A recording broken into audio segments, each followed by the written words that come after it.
प्रतीक्षाच cooking पॉईंटमध्ये तुम्हा सर्वांचं स्वागत आहे. नमस्कार मित्रमंडळींनो, आज मी बनवली आहे अगदी झणझणीत गावरान वांग्या बटाट्याची भाजी. चव अशी की बोटं चाटत राहाल. कसलंही वाटण घाटण नाही, तरी चव भारी अशी सोपी आणि टेस्टी भाजी आज आपण पाहणार आहोत. गावाकडच्या चवीची आठवण करून देणारी वांग्या बटाट्याची भन्नाट भाजी आज आपण बघणार आहोत. तर चला लगेचच आपण रेसिपीला सुरुवात करूया. मी गावठी वांगी घेतली आहेत. वांगी आणि बटाट्याच्या फोडी करून मी पाण्यामध्ये ठेवल्या आहेत, जेणेकरून वांगी आणि बटाटे काळी पडणार नाहीत. कढईशन आपण गरम करून घेतली आहे. मग त्याच्यामध्ये आपल्याला तेल टाकायचं आहे. तेल मस्त हाय फ्लेमवर आपण गरम करून घेतलं आहे. मग त्याच्यामध्ये आपण बारीक कापलेला कांदा टाकणार आहोत. कोणत्याही प्रकारचं आपण वाटण गाठण टाकणार नाहीये, तरी ही भाजी चवीला एकदम भन्नाट लागणार आहे. कमी साहित्य, सोपी पद्धत आणि जबरदस्त चव अशी ही आजची स्पेशल भाजी. गावरान भाजी तुम्हाला खायची असेल तर ही रेसिपी जरूर ट्राय करा.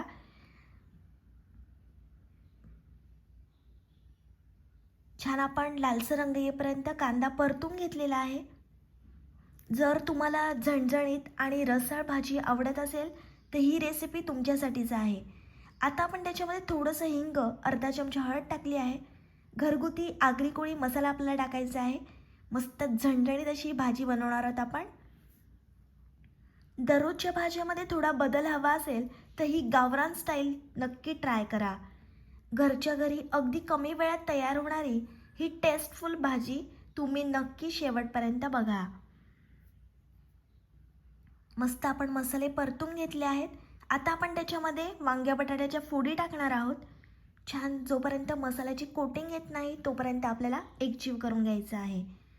ही भाजी अगदी हलकी आणि पचायला सोपी आहे. वांगं नीट आपल्याला शिजवून घ्यायचं आहे. ग्रामीण भागामध्ये बऱ्याच ठिकाणी अशा प्रकारे ही वांग्या बटाट्याची झटपट होणारी भाजी बनवली जाते. ही भाजी तुम्ही लहान मुलांच्या टिफिनला सुद्धा देऊ शकता किंवा ऑफिसच्या टिफिनला सुद्धा देण्यासाठी एकदम योग्य पर्याय अशी ही भाजी आहे. रोजच्या जेवणात थोडा बदल म्हणून ही भाजी तुम्ही नक्की ट्राय करा. वांगी बटाट्याचं तेच प्रकार खाऊन जर तुम्हाला कंटाळा आला असेल तर ही झटपट होणारी भाजी तुम्ही जरूर एकदा ट्राय करा. छान वांगी आपण मसाल्यामध्ये एकजीव करून घेतली आहे. घरच्यांना खुश करायचं असेल तर ही भाजी एकदम योग्य पर्याय आहे. ही भाजी तुम्ही तांदळाची भाकरी, चपाती, ज्वारी बाजरीची भाकरी किंवा साध्या वरण भातासोबत खा, अप्रतिम लागते. थोडंसं पाणी घालून घेतलं आहे आपण.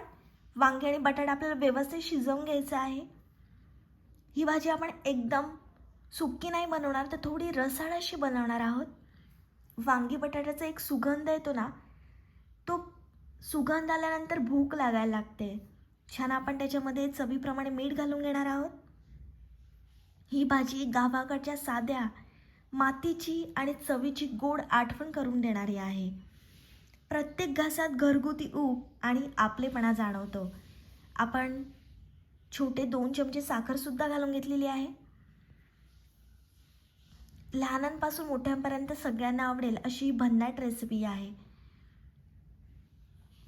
आपण याच्यात कोणतंही वाटण घाटण घातलेलं नाही आहे, तरी पण चव अशी लागणार आहे की भन्नाट चव लागणार आहे.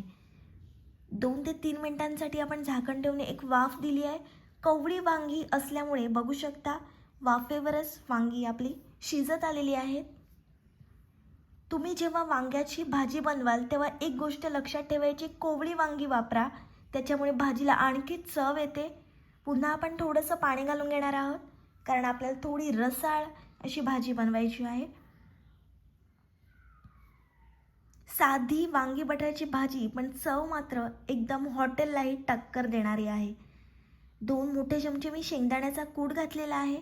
पुन्हा छान आपल्याला एकजीव करून घ्यायचं आहे. तुम्ही वरण भात बनवला, तोंडी लावायला काही नसेल तेव्हासुद्धा अशी झणझणीत गावरान वांगी बटाट्याची भाजी बनवू शकता. ही भाजी तुम्ही एकदा बनवली ना की तुम्हाला पुन्हा पुन्हा बनवावीशी वाटेल. साधी वांगी बटाट्याची भाजी पण चवीला खूप भन्नाट. थोडीशी आपण कोथिंबीर घालून घेतलेली आहे. भाजीचा रंग बघूनच तुम्हाला खायचं मन होत असेल. साधेपणातली खरी चव म्हणजे ही वांगी बटाट्याची भाजी.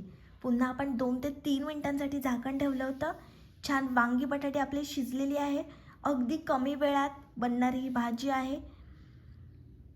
वांगं नीट शिजलं की भाजी अजूनच मस्त लागते.